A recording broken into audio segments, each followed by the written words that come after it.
The test is in 4 parts: Part 1, Part 2, Part 3, and Part 4. Now look at Part 1. Part 1. You and a friend are looking for a place to live.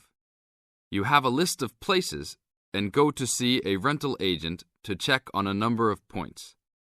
Listen to the conversation between your friend and the rental agent and complete the list. First, you have some time to look at questions 1 to 7.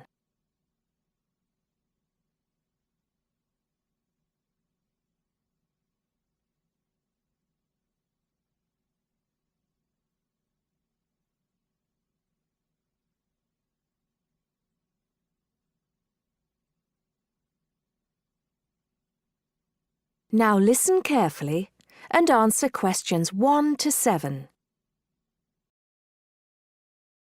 Hi, we've been looking over your listing of apartments for rent and we have a few questions about a couple of the apartments.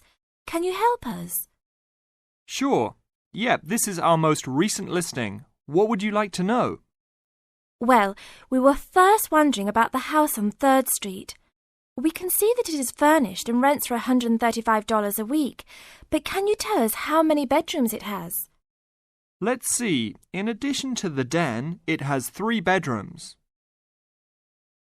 The rental on 3rd Street has 3 bedrooms. So in the example, 3 bedrooms has been written down in the number of rooms column for 19 3rd Street. Now we shall begin. You should answer the questions as you listen, because you will not hear the recording a second time.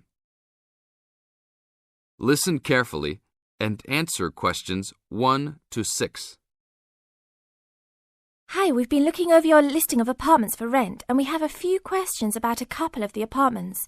Can you help us? Sure. Yep, this is our most recent listing. What would you like to know? Well, we were first wondering about the house on 3rd Street. We can see that it is furnished and rents for $135 a week, but can you tell us how many bedrooms it has? Let's see. In addition to the den, it has 3 bedrooms. What about the one on Route 9N? It looks like it's big with a library and a deck, but it doesn't say how much it costs or anything else about it. Oh yes, Mrs. Gaylor's apartment. That one is actually only a 10-month rental and it is going for $156 per week. It's quite a nice place. She only rents for 10 months each year because of horse racing season. Then her relatives all come to stay, so tenants have to move out. It's a little bit inconvenient, but past tenants have really enjoyed their stay there.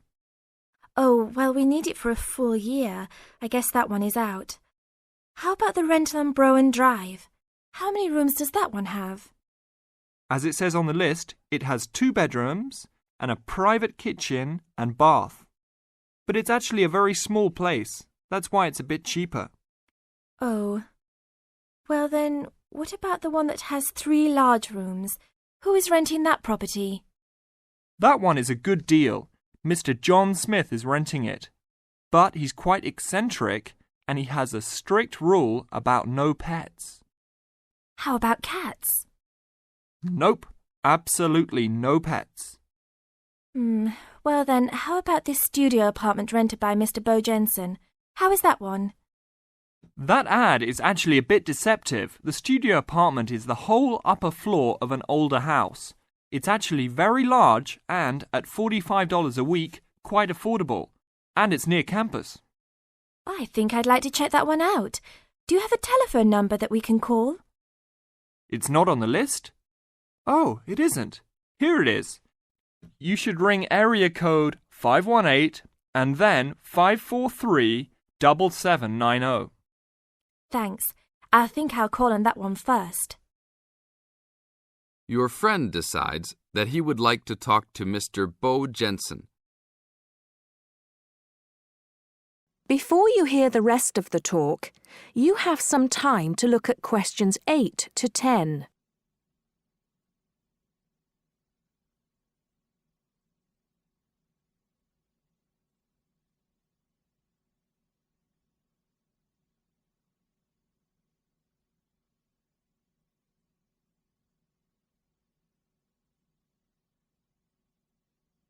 Now listen and answer questions 8 to 10. Hello? 1512, Route 9. Yes, is this Mr. Jensen? Yes, it is. Can I help you? Yeah, we're studying here at university and we came across the rental information for the studio apartment that you are renting. Is it still available? Yes, of course. I actually just placed the ad and you're the first person to call. Is there anything you'd like to know about it? Yes, actually there is. As students, we are on the internet a lot, and we heard that some homes in the area have high-speed connections. What type of connection do you have there now? Oh, that's an interesting first question. But I guess I have heard that too. But we just have a phone line here. Nothing fancy. I think you can have a cable line installed, but it's just a phone line for now. Okay, well maybe we can do that. What type of heating does the apartment have? Now there's a more traditional question. We have oil heat here. It's an older house. That tends to be a little more expensive during the winter, right? Yeah, but there's nothing to do about it. It would cost too much for me to put in a gas heater.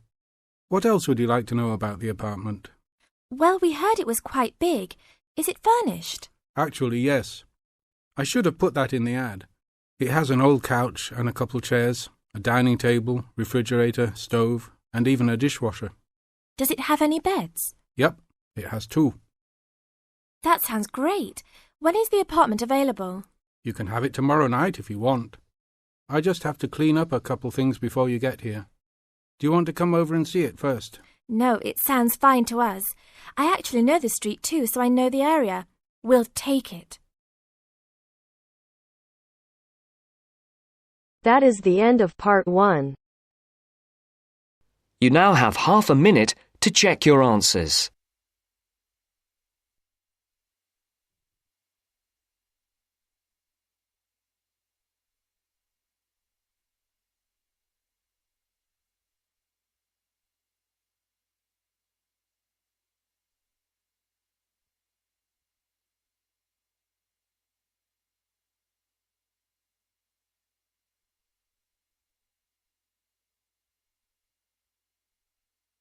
Now turns to part 2. Part 2. You are going to hear the director of the Leadership Council give his welcome address at a convention. First, you have some time to look at questions 11 to 15.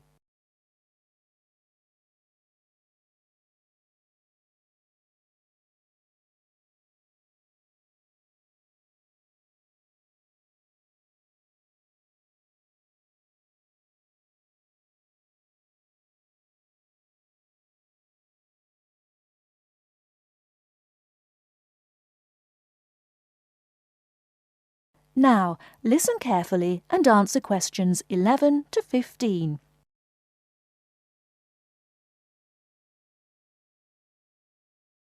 Ladies and gentlemen, can I have your attention, please? Please find your seats. Snacks will be available all day long. Thank you. Allow me to first introduce myself. I am Joe Steinke, Director of the Leadership Council. On behalf of the Organizing Committee for the 8th Annual Leadership Conference, I welcome you all to San Dimas, California, for a special session on postmodern solutions. We have people attending from as far away as Toronto, New York, and even the Bahamas. Frankly, I wish we had gone to you there. But we're very glad you're all here. Let me say further that this will be our largest conference yet. Registrations have far surpassed our expectations. For the first 3 days, we will be hosting more than 325 participants for lectures and workshops.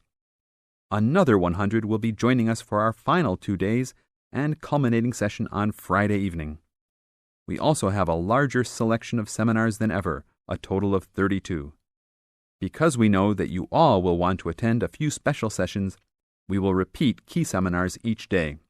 So there will actually be 38 sessions. I'm sure you will all be pleased with the content and the quality of speakers.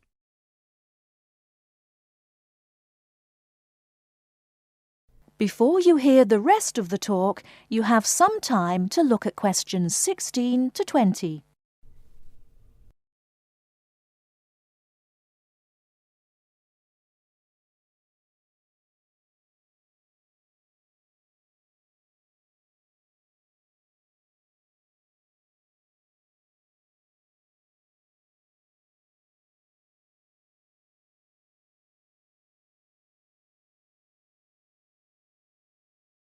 Now listen and answer questions 16 to 20.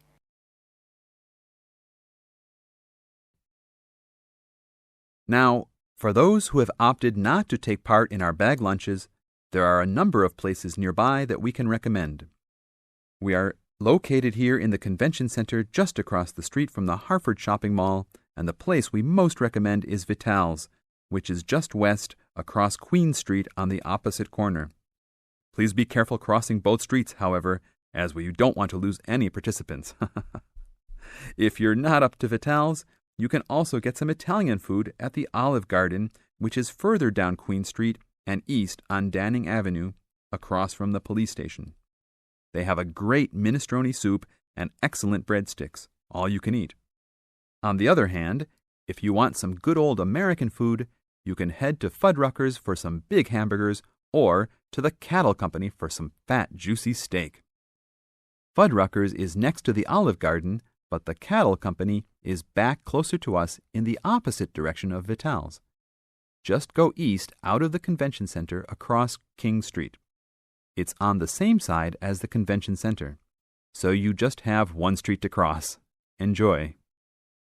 But also, please make sure you are back for the afternoon sessions. These will always start at 1:30 p.m. That will give you an hour and a half for lunch each day. Sessions will be over each day at 5:30. Now, regarding the schedules we've printed out, there have been a couple of last-minute changes. The session titled New Leadership Strategies will no longer be held in Seminar Room 1, but in the main ballroom. This session has garnered much praise and is highly recommended to all, hence the change to a larger room. Another session has been canceled. That session was titled Leading by Serving, and it was scheduled for Daniel's room. The speaker for that session, Dr. Mark Green, had to return home for some urgent health situation. We wish the best to Dr. Green and that all is fine with his family. Finally, the session titled Using the Arts and Media has been changed to the second lounge room, Lounge 2. Please show up promptly for sessions and sit towards the front of each room so that all seats can be utilized. Also, turn off all pagers, beepers, and cell phones. Drinks and snacks will be provided outside each room, but please be careful at your tables. Enjoy the conference. That is the end of part 2. You now have half a minute to check your answers.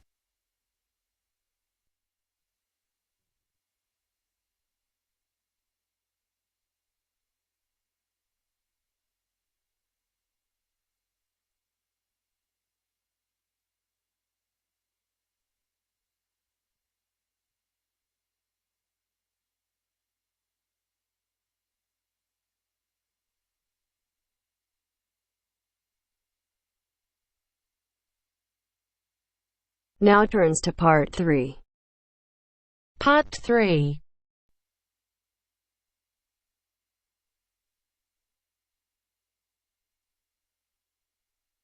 Now turns to part 3. Part 3. You will hear Peter Walsh being interviewed for a job. Listen and choose the correct answer for each question. First, you have some time to look at questions 21 to 25.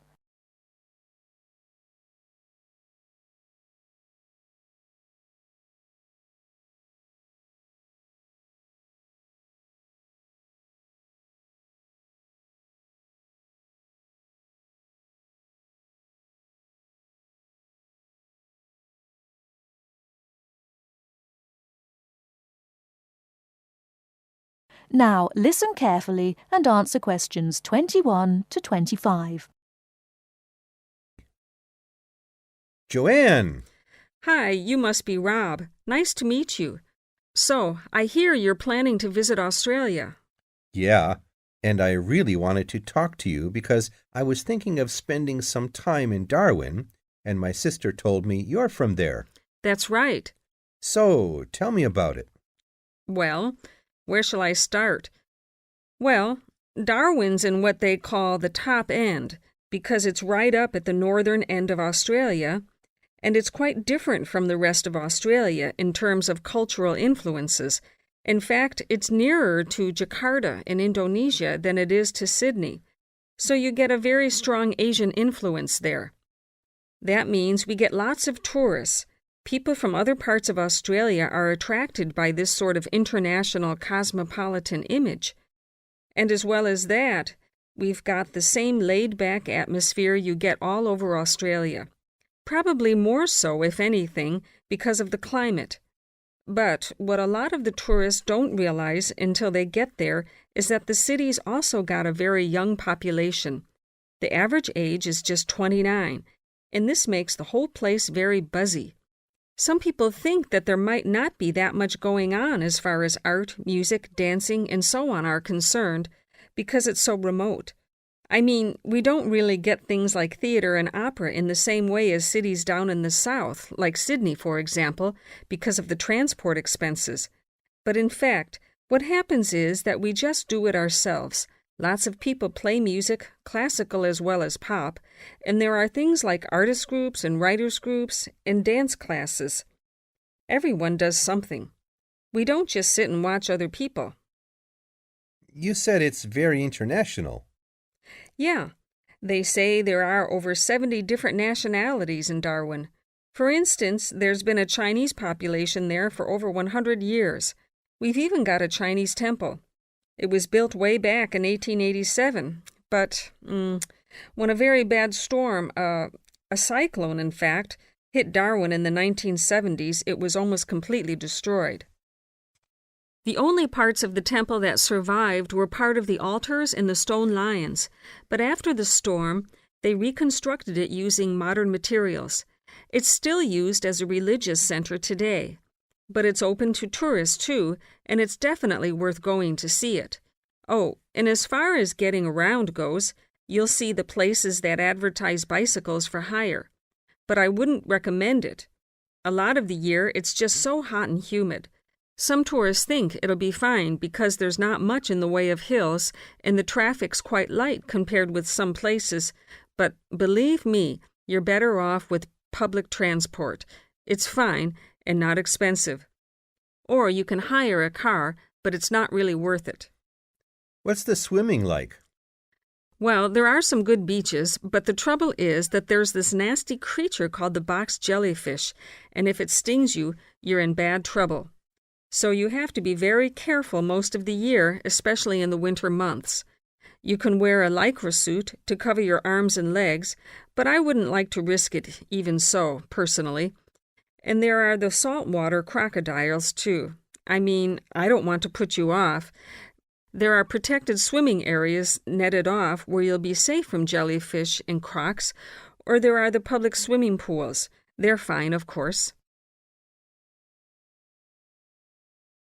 Before you hear the rest of the talk, you have some time to look at questions 26 to 30.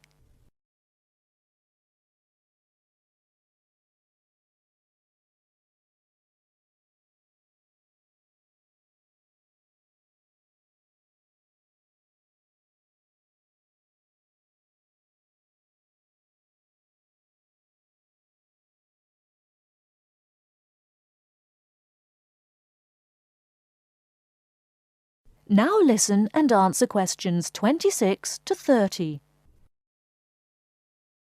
And answer the questions. Please sit down, Mr. Walsh. My name's Jane Swain, and I'm the personnel manager. Hello, how do you do? Now, this is just a short preliminary interview. I'd like to chat about your present job and what you've done up till now. Yes, of course. Well, could you tell me how long you've had your present position in Weston's? It is Weston's, isn't it? Yes, that's right. I am not sure. Let's see. I left university in 2005. Is that right? Yes, 2005. Then I was unemployed for about 3 months. And then I traveled round America for a few months. So, yes, it must be about 3 years now, in fact. Yes. And have you any particular reason for wanting to change jobs? I mean, why do you want to move?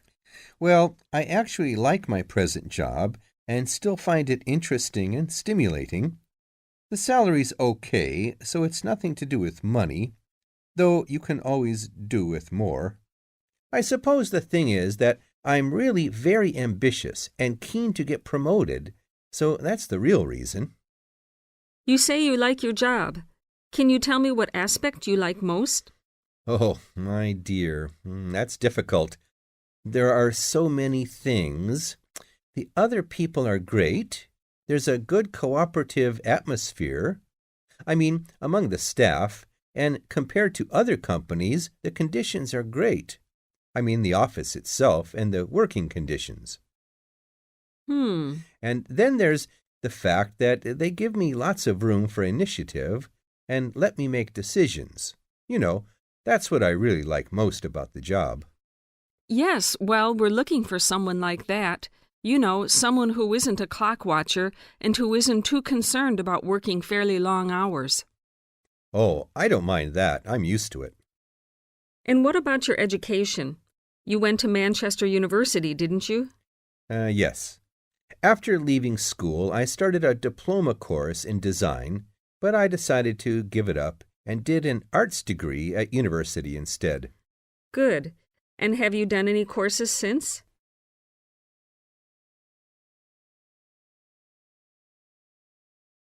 That is the end of part 3. You now have half a minute to check your answers.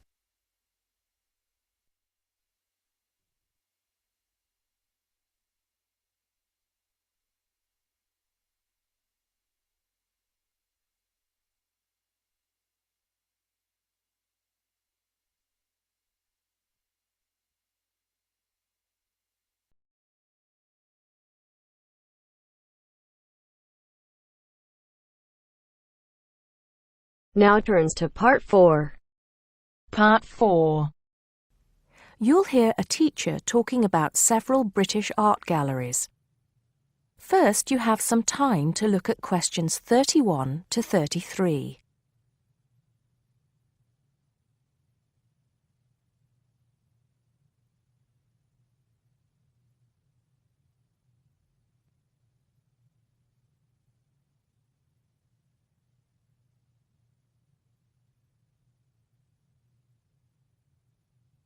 Now listen carefully and answer questions 31 to 33.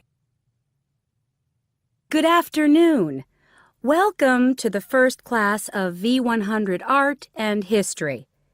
The objectives of the course, as you will have seen if you've taken a look at the syllabus, include familiarizing yourselves with the vocabulary and language of art, learning about the basic elements of art and design, and finally, discussing historical periods as they pertain to art. The course will also give you the opportunity to visit some of the many galleries and museums that Britain has to offer. So, having said that, I'd like to spend the rest of today's class talking about 4 of the more important galleries that we will be visiting in the coming year. As most of you already know, or at least I hope most of you know, there are 4 Tate galleries in all. To begin, I'd like to tell you a little bit about the Tate Modern. Tate Modern is located in a very busy part of London called the South Bank. It's close to 2 world-renowned tourist attractions, St. Paul's Cathedral and Shakespeare's Globe Theatre. Now, interestingly enough, Tate Modern is housed in what was a power station built in several stages between 1947 and 1963. It was closed down in 1981 and reopened as a gallery in the year 2000. Tate Modern consists of 5 levels, with the Tate collection being shown on the 3rd and 5th levels. On level 2, the works of contemporary artists are exhibited, while level 4 is used for holding large temporary exhibitions. Since this museum opened, it has become a popular spot for both Londoners and tourists alike. And believe it or not, it doesn't cost anything to get in to see the collection displays. Before you hear the rest of the talk, you have some time to look at questions 34 to 40.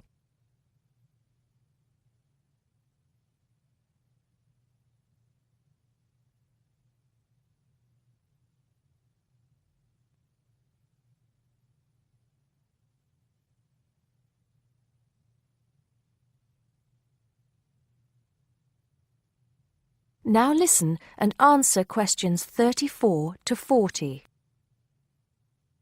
Now, the second gallery I'd like to talk about is Tate St. Ives, which is in Cornwall. It was built on the site of a gasworks, and it overlooks Porthmeor Beach. Tate St. Ives is housed in a 3-story building that was designed by the architects Evans and Shalliff. It was established in 1993, 7 years before Tate Modern was opened, and the gallery exhibits the works of modern British artists, including members of the St. Ives School, a group of artists living and working in the area from the 30s onwards.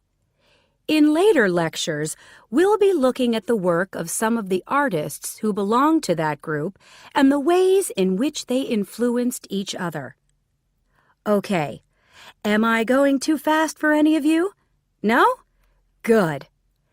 Next, I want to talk about Tate Britain, which is a gorgeous gallery situated right in the heart of Westminster. Tate Britain was the first of the 4 Tate galleries to open, and it was established in 1897. It was built on the site of an old prison, and when it first opened its doors, it was called the National Gallery of British Art. Later, it became known as the Tate Gallery, after the man who founded it, Sir Henry Tate.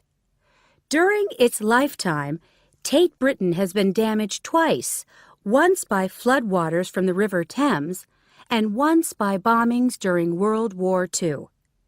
This gallery has an interesting range of exhibitions of historic and modern art from 1500 up to the present day. Now, the last gallery I'd like to tell you about is called Tate Liverpool. It's not hard to figure out where this gallery is located, is it? It was opened in 1988 to exhibit displays from the Tate collection, and it also has a program of temporary exhibitions. Tate Liverpool is housed in what was once a warehouse, and for some years it was one of the biggest galleries of modern and contemporary art in the UK. Well, that's a brief overview of just a few of the galleries we'll be visiting. I'd like now to look in a little more detail at what you can expect to see in each of these galleries, starting with Tate Britain. That is the end of part 4. You now have half a minute to check your answers.